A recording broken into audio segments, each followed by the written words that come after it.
a slight delay between the room here and Other rooms. the uh, the LinkedIn one. Got it.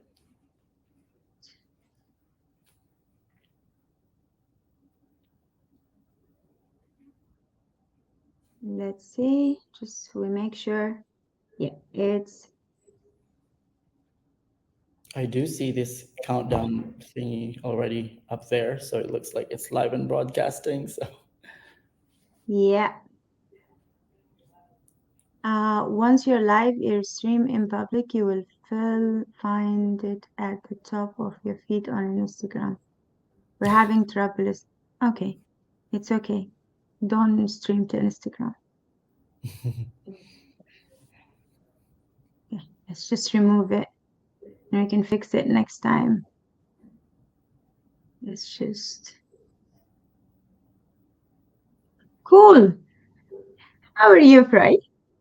I'm doing well, thank you. How are you? Good, good, good. I'm doing great. I'm so happy with doing this today after a long, long due time. Good morning, good afternoon, good evening, whoever for the people who are tuning out today with us. We are back after a short break, and today I have Froy with me.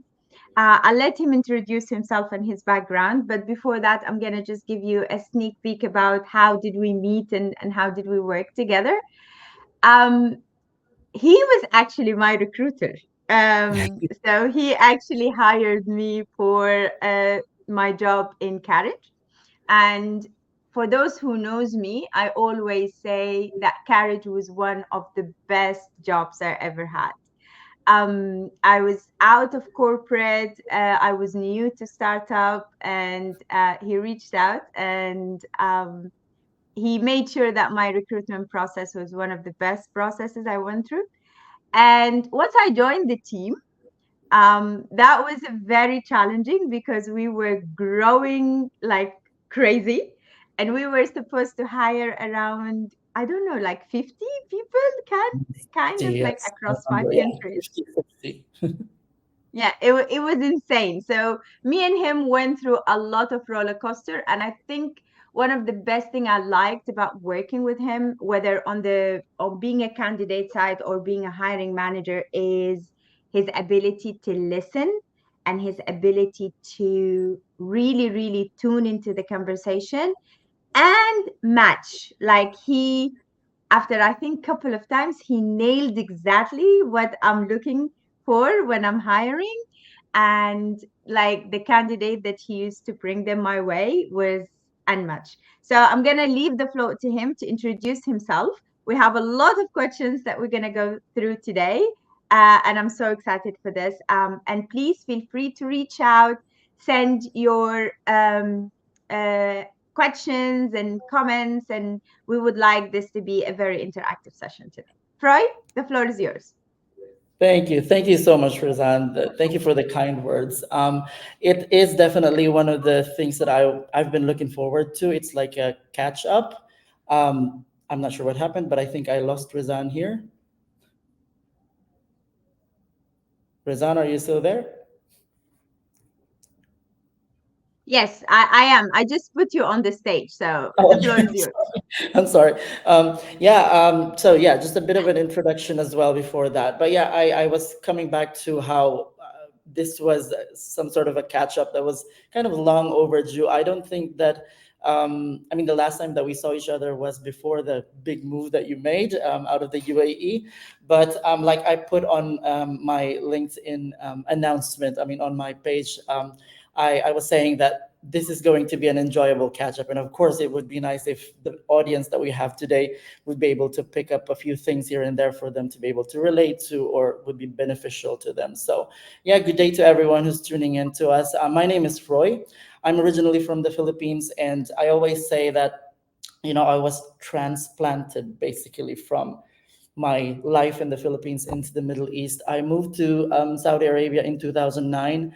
I worked for a few organizations there where I was mainly involved in most aspects of human resources or people operations. There was one engineering and contracting firm, and then I worked with a well-established dairy manufacturing company before I moved to the UAE in 2017. And I think that my time here in the UAE has been quite the roller coaster because right after I moved, about a year into that new role, I got let go. There was some sort of company crisis that was going on. So an episode of unemployment, which was a struggle, but then that's how I came across Carriage.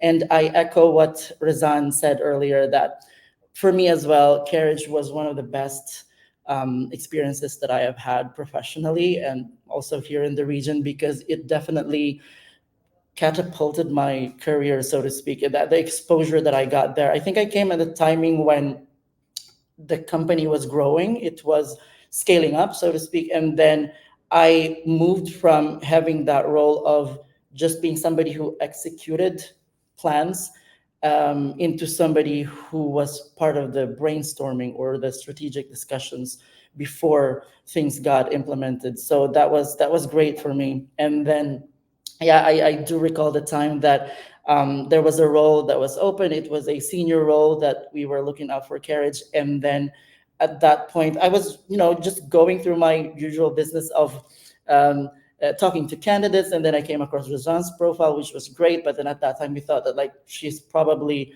more than what we need right now. But I said, I don't want to just say this is the end of the conversation with her. So I presented her profile to the CEO, and then I think if my memory serves me right, we actually created that actually inspired Carriage to create that role for her, because we knew that we could optimize or utilize her skills and background more. So yeah, ever since then we've obviously been in touch. It was an enjoyable time working together, and then um, I've been part of a few other organizations also here in the Middle East. But recently, my focus has been in talent acquisition and recruitment.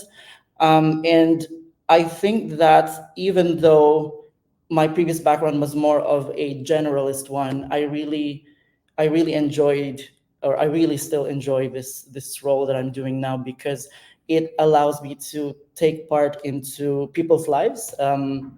And follow their journey, and it's just such a fulfilling moment when you see them grow into the organization. At the same time, the interactions are really great. It doesn't matter if it's a new industry or an industry that I've been so used to dealing with, candidate profiles that I'm familiar with, or new ones. It's always a learning experience. And um, I say this with all seriousness, every conversation gives me a new knowledge to think about or to even explore. And sometimes a lot of them are, especially when it's new, it's just so curious. So I look into that, and then I discover things that I actually want to be more interested in.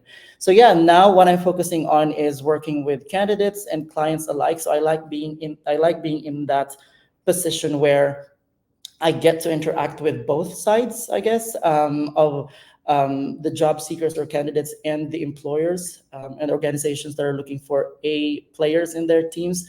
And I think that what we will be talking about today is something that a lot of you will be able to relate to and would be hopefully beneficial to you. So yeah, please feel free to ask us questions. Cool. So, as we warm up, Troy, I want to start with you telling us like what's going on. Like now in the labor market, there's so much conversation and there's so much chatter. And people are like some people are saying like there's no jobs, companies are laying off. At the same time, you go online and there's a flood of applications and job posting outside, and there's Mhm. a lot of chatter going on. What's going on from a recruiter perspective? Thank you, Rizan. Actually, that question, the moment that you think about it, even as you said that, it's a flood of thoughts also came into me, that to a point I feel like, it's difficult to organize and start talking about it, right? Because, like you said, there's a lot going on. You see layoffs, but then you also see news articles or job board postings that say, "Look, we are hiring and we've got these many roles to fill." And then there would also be times when you would see that a lot of people would say, oh, it's a candidate driven market, and candidates are able to have the luxury or the option to choose the employers that they want to work with. But then some would say, no, it's the employers or the organizations that are in control, because there's a lot of people who are looking for work, and they have they're spoiled for choice in the sense, in that sense. There's so many people or candidates, great profiles to pick from. But what I noticed, again, from our recruiters perspective, like you said, and this is also something that I would touch on, maybe as a tip later um, to our audience. um, when you are in touch with your network, when you keep yourself connected with, let's say, previous companies that you've worked with, or even just in your social circle, or I don't know, a certain organization that you're part of, you'll learn what's definitely on the ground. I wouldn't necessarily say that, okay, just look at the salary guides or look at all these studies and white papers that are coming out there, but it's going to differ per industry. It's going to differ per country or per role. It's going to not be the same for somebody who's maybe in an entry level role, or somebody who's in an executive level who's looking for a position, or even from the organization side of things. But all of these things, I believe, are all happening at the same time. So I don't think that you can just conclude and say that, nope, it's a season or an era of layoffs, or no, it's actually a time when the economy is picking up or organizations are hiring. It's really going to depend. And what would be great is if you, again, coming back, tap into your network, make sure that you are abreast of all the things that are happening in your industry, or in fellow professionals who are in your field, because that's when you have the on the ground knowledge or intel. I like that, and I personally was always hired in a time where people were telling me there is a hiring freeze or there is a downtime in the market. And I think something that I always find helpful, and I always advise people who reach out to me to do, is not to listen to what people are saying about the market, because yes, maybe there's an inflation, maybe there's a down in the market, but you never know. There are certain companies that are lucky that they don't go through what is the market happening. For example, a company could be recently acquired and there was cash had been put into that company, or same like Carriage, for example. I remember when I came in the first time, I was like, oh, doesn't look like a big company. And then later on, I found out that it was just recently acquired and there's a huge fund available to develop the company. And sometimes there is a company that went into a financing period. So there's different reason. And I think Mhm. it's very important for people who want to be like on the look for a job, whether they want to move or they're looking, is to make a list of the top 5, 6 companies that they want to join, and network within that kind of circle, just to know what's going on. I think that would be a really, really helpful thing. So Freud, now recruitment is changing big time from the old times, right? Mhm. Like, Yeah. I think the old ways of recruitment and hiring people and headhunting is kind of changing dramatically. What are the global trends that you are kind of seeing that are also happening in the Middle East or in the UAE and Saudi and Qatar in particular? Yeah, this reminds me of a time when, I mean, that question just prompts me of a scene, sort of that time when, in order for you to apply for a position, you definitely have to have a copy of your CV, right? A printed document that you take with you to a physical location, probably having to, I don't know, wait in line at a sort of a lobby or waiting area while other people are being interviewed, for your name to be called out, and then sit in some sort of a conference table or meeting room, and then talking to your recruiters or your HR team, and then being asked certain types of questions. And then you would have to, if you're somebody who's been coached to prepare for this, you would have had in your head, like, these are the possible questions I'm going to ask, these are the best answers that I have in my head, and I'm going to tweak it by the time that they ask me this.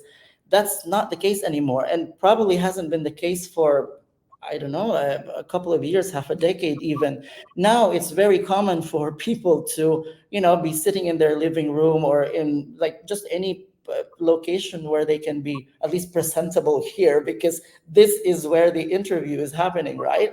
And You know what I I have been to both ends. Yeah, exactly.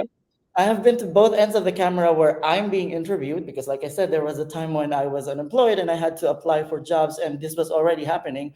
And at the same time, me being the interviewer. So I guess that both perspectives definitely put me in a position where, for example, I would say, like, okay, I shouldn't, as an applicant, for example, I shouldn't really feel, that nervous, because um, on the other side of the camera, that's probably that person is also, I don't know, sitting in his or her living room, or just found a way to make herself ready for this. And then this is just a conversation, really. And then at the same time, for me as well, I became a little bit more understanding of candidates who, remember when the virtual interview started happening, and it was kind of shameful when your cat walks by, or when somebody who you lived with walks past behind you. Now it's normal. Like, we know that people find a spot that they feel is quiet and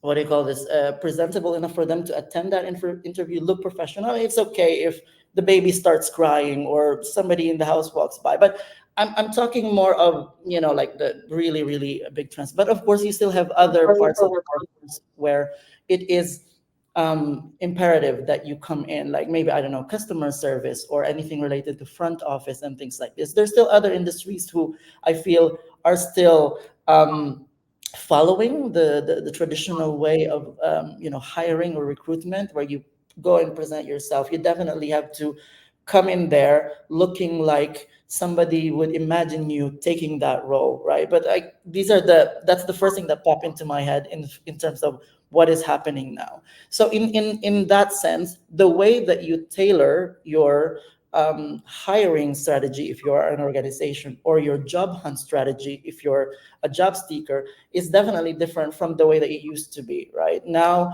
it's not even the same questions that are being asked, and a lot of flack is happening as well. For I'm going to be talking as well about how recruiters are getting some hit as well, because, just like candidates, they would say, oh, candidates keep ghosting, or they don't follow up, and this and that. Recruiters or recruitment agencies are getting the same sort of feedback. Oh, there's a lot of recruiters out there who would just talk to me about this role and then suddenly not come back to me. And that's one of my greatest fears. Basically, I don't want to be that person who does not provide the most memorable, positive candidate experience or hiring manager experience. That's one of the things that's always on the top of my head. And as have a applicants or question hiring, here.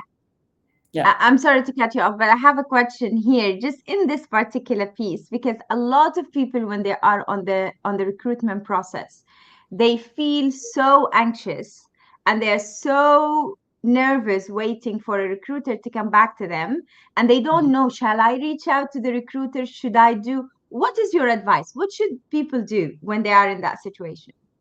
Okay, you're talking about the job seekers, right? I'm a candidate. I did, for example, an interview or a recruiter reach out and then they ghosted me. What should I do? Okay. Well, I hope that, I mean, like I said, that happens, but definitely I hope that that doesn't happen too often anymore. I think that this should be established during the time that you're actually having that conversation. If you are a good recruiter, you would be somebody who would set the expectations, and you would say, look, these are the steps that you're going to have to go through. I will contact you after a day or two after every step to give you an update, or to let you know that it's not continuing, or to just give you a status, what is happening. So, as a candidate as well, if this is happening during the conversation, you should see that as a good sign, because that means that your recruiter takes this into consideration. They are somebody who values that, you're already in a position where you can be anxious, you can be stressed, you can be going through a lot of things. So they have already thought about how to make things easier for you. If they don't mention this, at least mention or ask that in the conversation. What should I expect as far as the steps are concerned? What are the time frames that I should be looking at in terms of feedback? And it's definitely okay to ask if after that number of days or specific time frame has passed, they haven't gotten back to you. You have the right to say, "Hey, recruiter, may I have the status of my application, please, or can I get this an update?" So that's definitely fine. Yeah.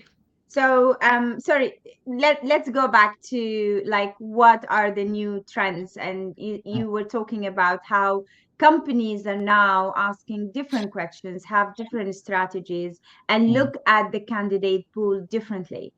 Yeah. What that difference look like? What are they looking for? Hmm. A lot of candidates have probably also seen this in the job posts, right? It's no longer the same thing where this is the company, this is the role, these are the responsibilities, these are what we require of you, and some of them put the salaries or what to expect and stuff like that, right? Now you would see different versions of what a job ad is look like.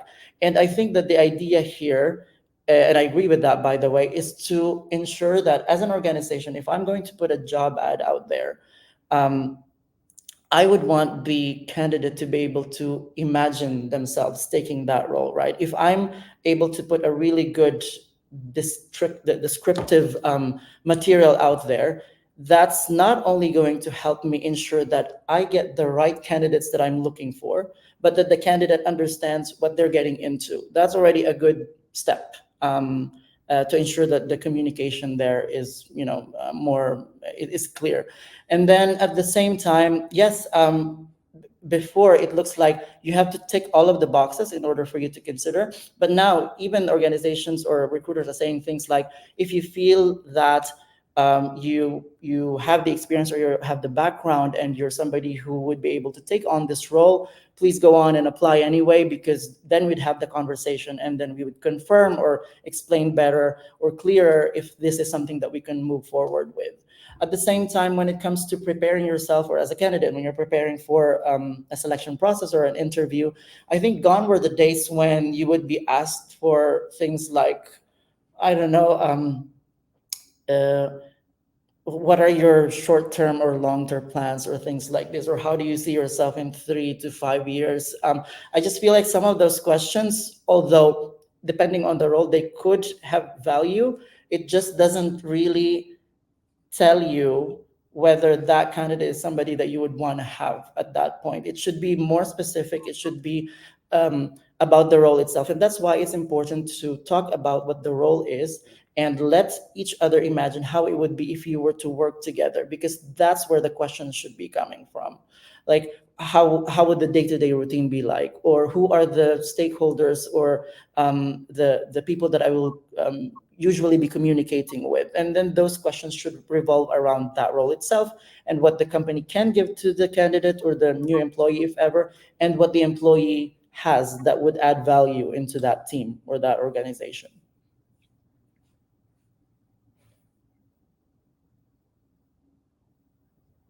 Amazing. I think this is something I seen it.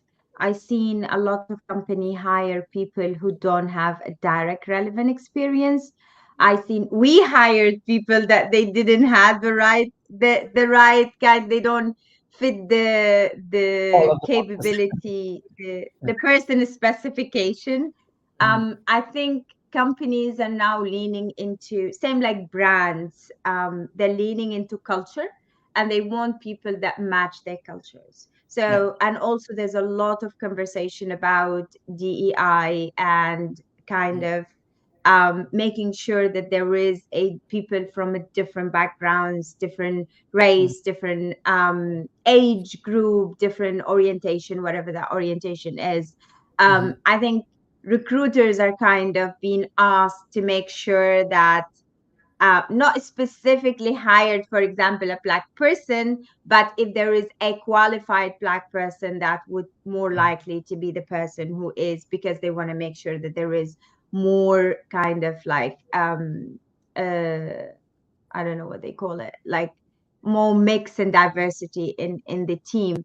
And I personally, a person who cares more about the person, the way they think, the way the way they ask questions, the impression that they give me in the team, rather than just the knowledge, because I feel like a curious, dedicated, hardworking person you can always teach them the skills, but you Yeah. cannot actually teach them the attitude. We have a question from Aziza. She's saying, why do hire them even they didn't fit in? I'm sorry, what was that? Why even hire them if they didn't fit in? Yeah. Okay. Aziza, can you elaborate a little bit on this question, or? I think maybe that's a statement and she's commenting on what we said earlier. But yeah. I think honestly, fitting and belonging is something that I can talk about for like a day. Um, Mm, because yeah, it is a very tricky. Maybe we just let her kind of maybe shed some light on that question. mhm, If it's a yeah. statement or a question, if you can elaborate more. Mhm, Meanwhile, I wanna first of all tell people who are listening to us now is, what do you do currently? So what Freud doing currently, in addition to consulting to a very kind of innovative startups in the Middle East, he also makes sure that, because he outsources for these companies, he makes sure that he has enough pool of talent that he usually go through in order to kind of speed up the process. Freud, do you want to tell them more about what do you do? How do you pick up? Um, so she said, Rosanne and Freud, no questions here. Great to see you guys. You're doing phenomenal. Thank you so much, Mohammed. thank you. Uh, Hariri from Oh, Qatar team. Good okay, hello. to have you here. Um, cool. So, Fry, back to my question. Like, if you can tell people what you currently do, how do you select people for your talent pool, and how do Mm. you make sure you have enough ready candidate to share with the companies that you outsource for? Sure, thank you.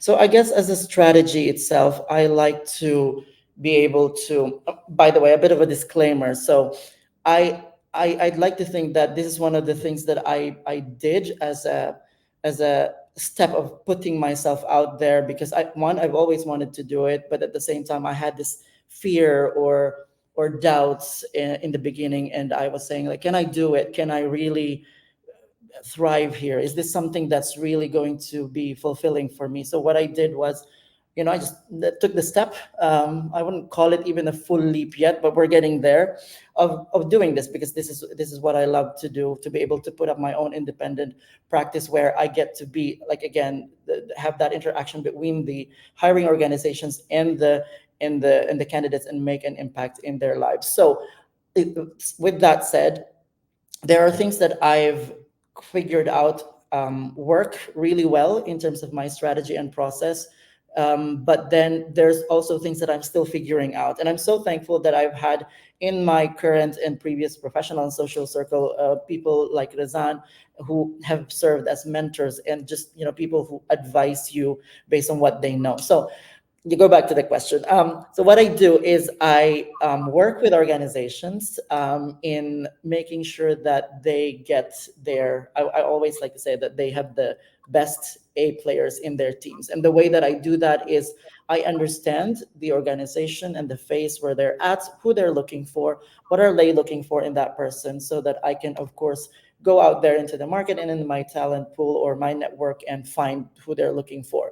But then I'm also not afraid to advise them anytime that I feel like maybe their approach is not the best. And I would only say that if I have that knowledge from the market, and especially from the people that I've been interacting with. So if they say, for example, that, oh, I'm looking for somebody who's going to be, let's say, a senior commercial manager with these qualifications and with these experience and background, and this is our budget, right on the spot, and of course, given that I have an understanding of the organization, I can tell how my approach would be, and then I would be able to provide them with the options that they need to see, not only what they asked of me. At the same time, for candidates and job seekers, I mean, the moment that they know that I'm a recruiter or that I'm part of staffing or recruiting company, they would approach because they would say, like, look, I'm looking for a job, and this is my profile. This is what I'm looking for in terms of salary. And I think that although it may be difficult because I could get hundreds of messages like that every day, I always make time to ensure that I entertain these inquiries because you never know. Again, one, what would you learn from them? Two, how you can help them, uh, how you can help place them in in our organization, and then at the same time, you are helping that organization or a client that you're working with. So it's just win-win for me if I am able. I mean, I'm helping them, I'm helping the organization, and I'm helping my business or my practice as well. But so that's what I do. I speak with both organizations and candidate pools, and once I see that there is a match with any of the roles that I'm looking for, then I present the profile. At the same time, even if it's not something that I would normally work on, let's say, I would say that most of the roles and industries that I'm catering to these days would be anything related to technology, B2B SaaS, anything in marketing and events, as well as what do you call this, finance, and then retail. But there are other industries as well. But I usually encounter other clients as well, or organizations and candidates who are not coming from those industries who come to me, and I strive to make time to get that conversation going with them, because you never know when you somehow find a match. I hope that answered the question, but is there anything that you wanted to clarify there, Rizan? Yes, I wanna no, I think you made it very clear. I wanna go into what makes a person stand out in an application and all of that. Because before that, I wanna touch on something that you mentioned, an A player. Like, this is something that we always talk about, especially when you are on the recruiter and hiring side, is like, how can you find an A player? What is an A player, Freud? I would say that that person is somebody who has a growth mindset, somebody who has that professional maturity to know, one, what they're looking after, what they're looking for.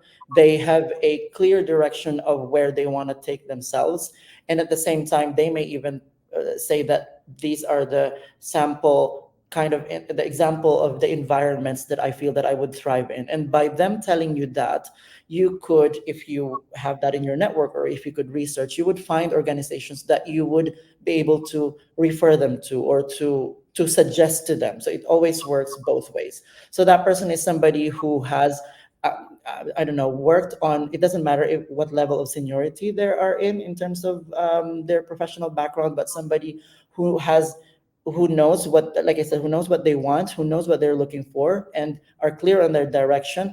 Plus, they know their current skill sets and what value those skill sets bring into any organization. And sometimes they even have an insight of what else they can explore around what they have now, because they know, maybe, I don't know, maybe they're very knowledgeable about the trends in their industry, or what people in the same professional level are doing. So that is something that would definitely be valuable to any recruiter or organization, because it's basically them telling you what they want, they're clear on that, and it's about leading them and placing them in the right environment. Yeah, I agree 100%. And I think I can add to that. I think from all the interviews I did throughout the year and people that I hired in different teams, an A player knows how to sell themselves in that interview. They leave an impression. Like, you will be asking questions with a smile. An interview that was supposed to be scheduled for half an hour will go for an hour. The minute they walk out of the door, the recruiters will look at each other and say, "Oh, we need that person in the team." Right. I think that's an A player. It's a lot of people are really good at what they do, but they don't prepare themselves for interview, or let me say it another way. It's not about preparing yourself for an interview. They don't know how to sell themselves. Right. They don't walk into that interview with their whole self. They don't have that confidence. They don't really get the right coaching and mentoring before they step into that interview, and therefore a lot of their real value in terms of expertise and technical knowledge doesn't get to be translated into an impression to people. Mhm. um, I did an interview for people who did great at the interview and turned out to be not really good people, but I Mhm. also did interviews for people who, as you said, they showed that growth mindset. They showed that curiosity piece. They paid attention to the details in the meeting. They were very confident. If they were asked a question that they didn't get, they were like, "Oh, sorry, I didn't get that question. Can you like?" There's a confidence in that. So I think for all the people who are out there looking for a job, you need to make sure that you know how to sell yourself. It's not just Right. about a resume. It's not just about you need to make that impression, because sometimes you don't even hire the person for the job that they came for the interview, but they stick in your mind, and later on you go back to them and say, "Hey, you remember that person who interviewed? Mhm. They were really good." Okay, Yeah. so we talked about what's happening in the market, how companies are now having different strategies. I want you to tell the people who are listening to us today, from a recruiter perspective, Mhm. what makes a candidate stand out? Like, for you as a recruiter, from Mhm. the CV stage all the Mhm. way till the hiring, Mhm. what makes that candidate stand out? That's the first thing. Another thing that I want to talk about is what candidate can do. There's a lot of people out there looking for jobs. Mhm. But what they're doing is they're sitting in front of the computer applying for like 300 job a day. No one is responding. They're very frustrated and they feel like, what the hell is going on in this world? So what do they need to do different in order to land a job? Sure. Yeah, that's definitely something that I feel a lot of the people who are tuning into us would be curious about. But before I do that, I want to just comment on something that you said earlier on about selling themselves, because I think that this is related to that. Like, I agree with what you said there, and I want to reinforce that by saying that there's a lot of people who, like you said, they can be confident, they can have the best looking CV, but digital, of course. I'm not talking about something printed anymore, but like when you read their CV, they could be the best, and then when you start speaking to them, it's really like, does that confidence translate into the conversation that's happening right now? And at the same time, they need to also, sure, the recruiter is asking questions, but they need to be able to steer that conversation as well into the direction where they get the chance to highlight what it is, because maybe the recruiter just, I don't know, has thought of a set of questions and then didn't ask the right questions for them to be able to say that actually these are my achievements, these are what I've done, and these are what I'm proud of, right? So before you get into an interview, you definitely need to, I'm already touching base on answering the question, but yeah, this is ensuring that you know how to highlight your experience, your background, your skills. If possible, a lot of tips that you would see online, even or from podcasts or other channels, they would say make sure that you put your achievements in. If you can quantify any of those, ensure that you do that. That's how you sell yourself. So that confidence, that presentation, package that with actually ensuring that the conversation goes into the direction of your achievements and your expertise being highlighted. That's how you sell yourself. Now, on to that question. What did you say? How do they stand out, right? um, in this again digital world where applying for a job doesn't mean, again, coming to an office, you being there physically, where maybe they can't do anything but call you up because you're already there. You can't stand out if you're just doing the, what do you call this, um, do they call it the spray and pray method? Or like you just like throw out a net there hoping you catch fish or something like that. It's, you have to be focused, you need to know what you are looking for, obviously, and you need to strategize on that search. So maybe if I can put that into a few bullets in order for you to stand out. Sure, you might be doing online applications, and there's nothing wrong with that, right? That's how you find most of the jobs these days, anyway. And they could either be through job boards, they could either be to the careers page of the organization's website. But aside from clicking that apply button and then attaching your CV or your cover letter, you need to ensure that you find a way to actually communicate with the decision makers, or if not, at least the TA teams. And the way that I would do that, I did this myself, by the way, during the time that I was also unemployed and looking for opportunities, is I'd find a way to connect with the TA team or the HR team, or even just anyone who's a connection in that organization. And once I get an introduction, if I can get an introduction, I would say, like, look, I applied for this position. I have, it has been like 2 or 3 days or a week. And is there any way that maybe you could help me out with connecting me to the hiring team or to the person who's making a decision for this role? And by that, it's already, let's say, a given that you have targeted that organization. You're not just clicking the apply button. Aside from that, you might also want to be able to ensure that you're leveraging your network, because it's not just about, again, um, uh, sending out your CVs everywhere, but also ensuring that you utilize your network to, put in a good word about you. You want to make sure that somebody there has your back in case you get to the point that they contact you for possible next steps. You would also maybe want to not only focus on, let's say, one job search channel or job board. You want to tailor your applications into these job boards and ensure that that is something that is strategic enough to be utilized. And then at the same time, I think a lot of professionals are obviously benefiting from this, is when you enhance your online presence, whether that's in a particular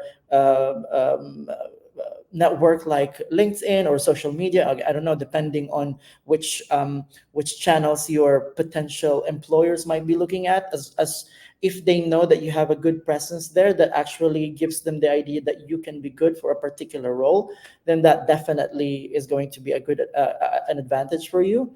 And at the same time, again, preparing for the interviews, it's not about just preparing for the questions and knowing how to answer those questions, but at least knowing, having a good in and out understanding of what the role is, having an idea of the organization status, where they are at, what they are moving towards. Some organizations would definitely ask about what their values would be, or what recent trends about the organization they can relate to. And that's something that you, when you highlight that happens.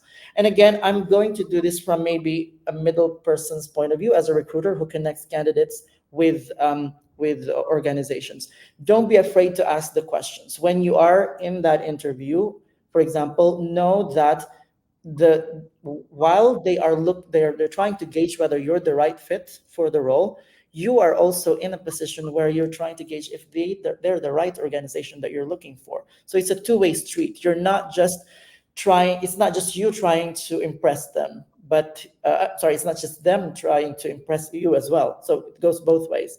And at the same time, yeah, you stand out by ensuring that you're not only doing everything, in the digital world, but actually ensuring that you leverage your connection, or you target the organizations that you want to be part of. And yeah, I guess that's an overview. But if anyone has a question, or Rizan, if you have any follow-ups with regard to that, I'd love to be able to know more about what people think about this. Yeah, I think you covered a lot of things, and I like the part where it's not only the CV, it's not only the interview question, is how you showcase that you know the job, you know the industry. And it's not necessarily like a trick I usually do. It's not necessarily wait for the recruiter to ask you the question. If you did your homework and you did search about the company, you can smartly refer to it in your conversation when they ask you another question. For example, if they ask you, like, tell us about the time where you did this, this, this, and you would say you would pick an example that's somehow relevant to what the company is going through, Mhm. or relevant to the value that they care about, and that will, like for example, you could say, I saw recently in the news that you guys have X and Y. Exactly. Can you tell Mhm. me more about that? So I think you need to showcase that you did your due diligence, and you did your homework. A Freud question on the side, because just came into my mind because of you mentioned that they are also trying to impress you, and I think it's very important for people, for folks out there who are looking for a job, to understand that hiring is expensive, and recruiters are usually under pressure to hire that person quickly. Mhm. So as same as you're anxious and you want to get that job, companies want to hire that person as quick as Yeah. possible. So it's a two-way street. One thing, it's very daunting to a lot of people, Freud, is salary conversation, Mhm. right? People who desperate for a job, but they want to get the job, they don't want to ask for too much Mhm. and they miss the point. They don't want to ask for too little and get underpaid. Mhm. What's your insight tip for that? I think it's different when you're having a converse. It's slightly different. It's not entirely different. It's slightly different when you're having a conversation with an internal recruiter versus somebody who's in the who's like in an agency, for example, in a recruitment agency. I think that, if I'm not mistaken, candidates have mm, um, candidates feel more comfortable um, talking to recruiters from an agency when it comes to salary, because they would say that, like, look, this is maybe what I'm getting, or even if it's not just what you're currently getting, but this is my target. I feel that based on the role that I'm applying for, or based on what the scope of the work is that this company is looking for, um, this is what I feel is a fair compensation, or maybe have an insight of what the market range is. And so you say, this is that. And the thing is that I think that that's because they know that the recruiters would work with them in order to ensure that they also get the best deal. As the recruiter is looking after ensuring that the organization or the client that they're working with gets the best talent, it's also in their interest to ensure that the candidate they place is not only the best talent, but is somebody who would be comfortable to take that salary and stay. Because, in the recruitment agency, what do you call this, flow of things, if that candidate leaves, that recruiter is going to have to find a replacement for that anyway. So it's going to be double their work. So that conversation flows easily. But then I can see that candidates might be more anxious if it was an internal recruiter, somebody who was a recruiter in that organization themselves. Because, like you said, they don't want to say something that puts them too low, or to under that, so that they feel like they would be lowballed in that kind of conversation, or if they say something that is too high, that they would be dismissed from the conversation.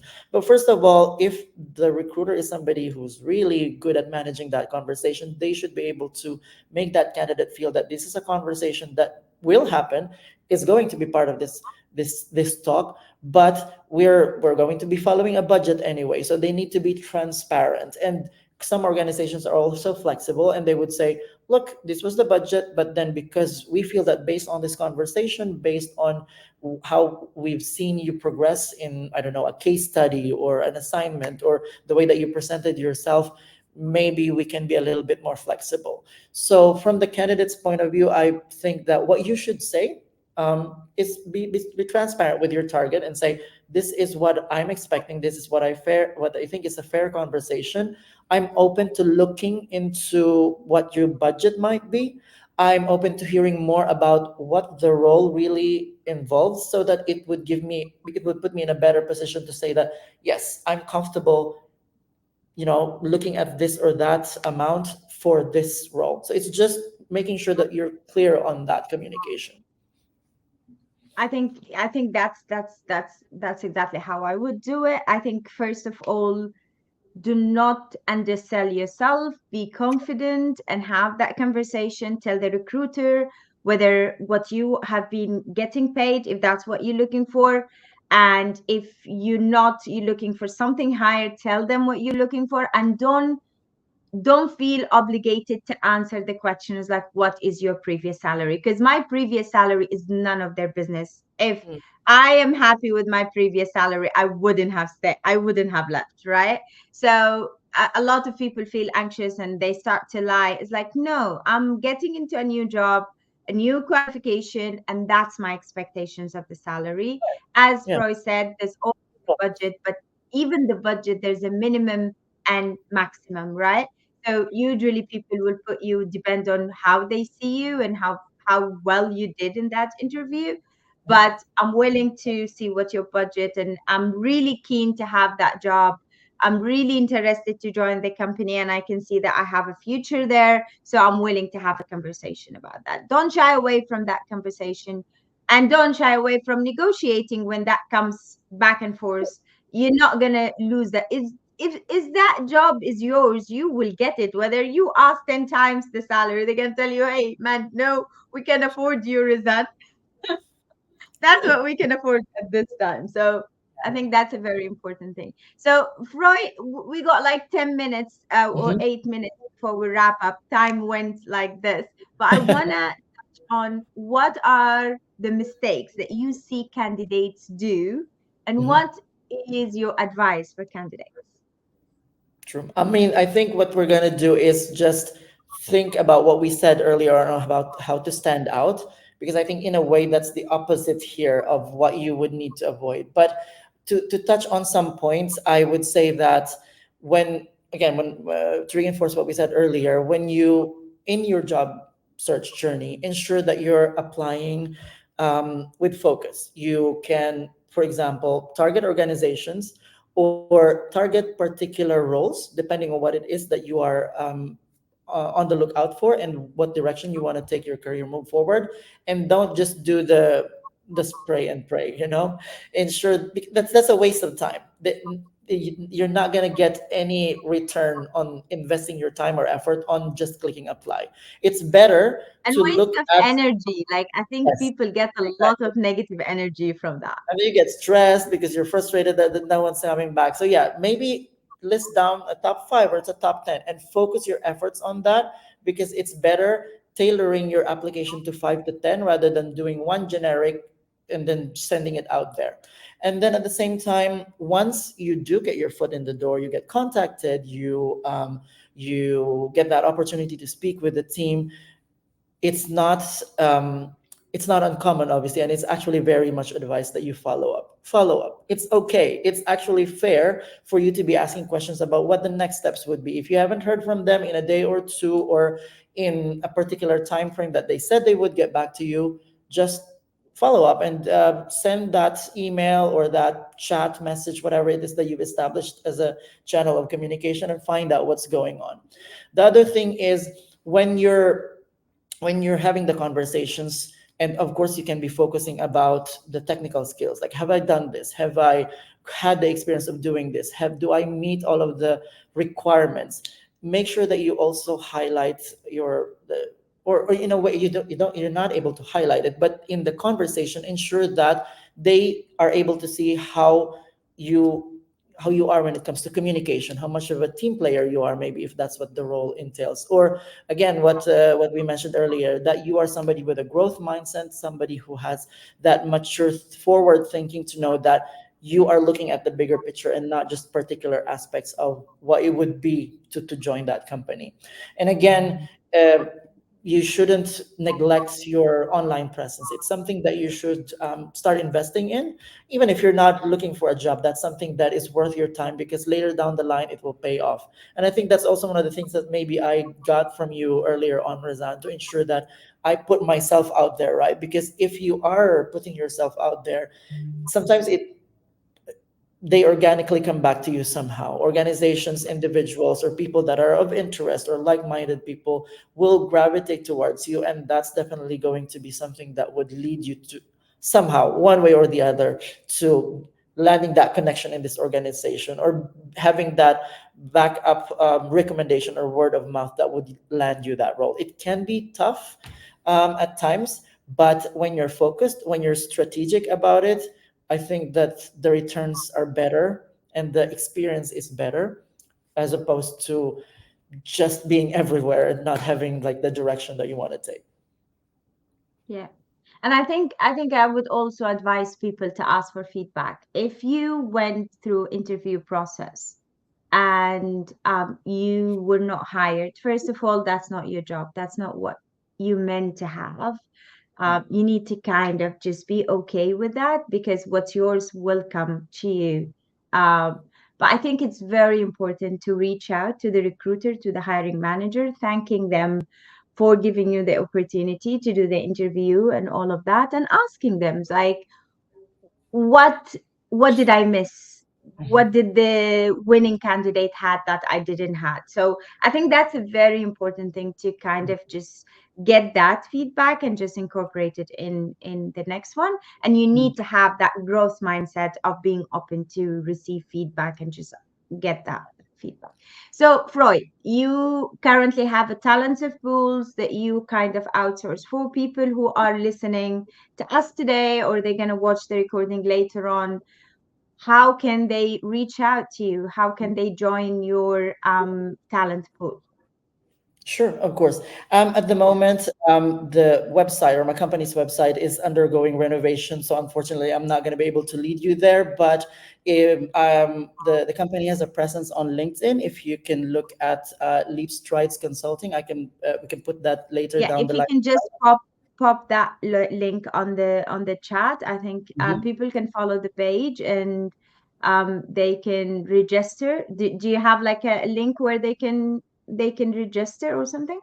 There's a contact link there where the moment that they click on that, then it takes them to a form that allows them to fill out their details and then potentially upload their CVs as well if they're a job seeker, so that we can one of our team members would be looking into it and put you in contact with somebody who might be getting in touch with you and see if we have a role that matches what you're looking for. So where can I put that link, Rizan? Shoot it to me on the chat in LinkedIn, and I'll paste it here for everyone. Sure. Okay. I'll do that. So yeah. At the same time, yeah, I just want to touch point again on what you said earlier on, because this is something that we have to look at the, let's say, emotional or psychological side of things as well, right? Some, especially on the negative side, the feelings that we may get from this experience. Just remember that rejections shouldn't be taken as a rejection of you. It could be just a mismatch. And I've gone through this as well. My experience might not be the same as yours, but there was a time when for a full couple of months, all I was getting on my email were rejection emails. Most of them are automated. So that means that it's not even a person that's talking to you. It's just, somebody who has gotten their pool and then click on reject for all of the candidates. So you get that. I can probably, if I put them together, I'll probably get the most wonderful rejection email that I could get, because I had the experience of looking at every other version out there. So it's not you that they're rejecting. It's a mismatch in terms of what they're looking for, and where you could have ticked all of the boxes. And I've felt that before. This is me. They're describing me. But then I don't even get an interview. And that can happen. So you're not being rejected. It's not you. It's a mismatch between what the organization is looking for at now. It's also even possible that you're that profile, but then there's just maybe somebody who they noticed, somebody who was able to sell themselves better, and then they got selected. But just take that in mind, and I think do better on the next one. Yeah, I think that's an amazing message to close this out. We have a note from Rosa. Rosa said, "Great discussion. I think it would be nice to have a second phase of this focus more on one side of the participant, either the recruiter or the candidate." Thank you so much, Rosa, for the feedback. We definitely take that into consideration, and we will do that in the future, kind of. um, and I think what Freud wanted to do, me and Freud wanted to do today, is just to show the two faces. But I see your point, and we'll definitely do that, and we consider that in the future. Freud, anything you want to say before we close? Well, yeah, I just wanted to be able to thank you for giving me this opportunity to catch up with you. This has been most enjoyable, and to everyone who tuned in, thank you so much for listening in. We do hope that some way we can keep in touch, and I would definitely love to see how the next sessions would be going. I'll be on the lookout for this. Thank you, Razan. Thank you, everyone. Definitely, definitely. Thank you so much for making the time and answering the question. Thank you, everyone who joined us. Froy has shared his page. Do check the page. Do, if you are out there looking for a job, do reach out to him. He is, as I said, and I'm not, because of like people who knows me, that I don't distribute like compliments left, right, and center. He's one of the best recruiter I ever worked with. So if you're out there looking for a job, definitely reach out, and good luck to everyone. Enjoy your Friday and have a nice weekend, everyone. Thanks. Bye bye.